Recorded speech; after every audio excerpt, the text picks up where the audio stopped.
Uhud müharibəsi oldu. Uhud müharibəsi yazırlar ki, tarixdə o müharibələrdən idi ki, İslam tarixində o müharibədə Peyğəmbər uduzdu. Əvvəl qalib gəlmişdilər. Sonra düşmənlər bir yol tapıb müsəlmanlara hücum eləyəndə artıq hücumun o gücün gördülər bəzi müsəlmanlar başladılar qaçmağa. Amma bir neçə adam yazırlar ki, Həzrət Əli əleyhissalam da onlardan biri idi. Həzrətin yanından əl çəkmədi. Həzrət Peyğəmbərin yanından. Deyirlər, Əbu Dəccaniyə Ənsari adında bir dənə sahabəsi vardı Peyğəmbərin. O sahabə də Peyğəmbəri müdafiə edirdi, qaçmırdı. Uhud müharibəsində Peyğəmbər Əbu Dəccaniyə sual verir. Deyir, Əbu Dəccana, sən niyə qaçmırsan? Qaçmağa imkan var axı, qaç da. Cavaba baxın, Əbu Dəccana verir.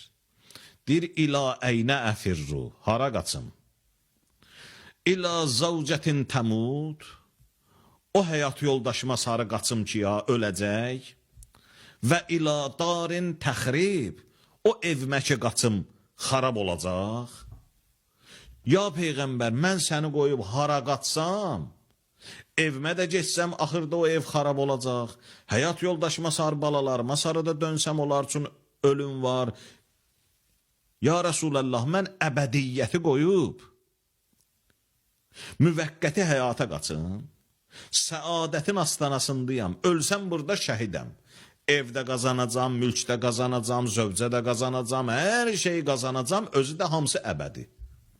İndi bu əbədiyyətdən qaçım fənaya sarı, cəmaat fənadan bəqaya qaçır, mən bəqadan fənaya qaçım. Ya Rasulallah, Həzrət Peyğəmbər sanki Əbu Dəccanənin o fikrin yoxladı, təfəkkürün yoxladı. Yəni, nə qədər Peyğəmbər qarşısında bu məsuliyyətlidir. Görsən, sual verir. Sən niyə qaçmırsan? Cavaba baxın. Yəni, insan qiyamətin günündə həm Peyğəmbər, Allah Peyğəmbərlərdən soruşacaq ki, siz risaləti çatdırdınız, çatdırmadınız. Bəli, çatdırdıq. Amma ay cəmaat, siz bu risaləti necə? Qəbul elədiniz, eləmədiniz. Xoş olsun qəbul eləyənlərin halına. Amma vay o gündən ki, insan qəbul eləməyə və yaxud da qəbul eləməkdə səhlənkarlıq eləyə, vay o gündən qəbul eləməyə, heç bu risalətlə mübarizə də apara, bax, orada insanın işi çətin olacaq.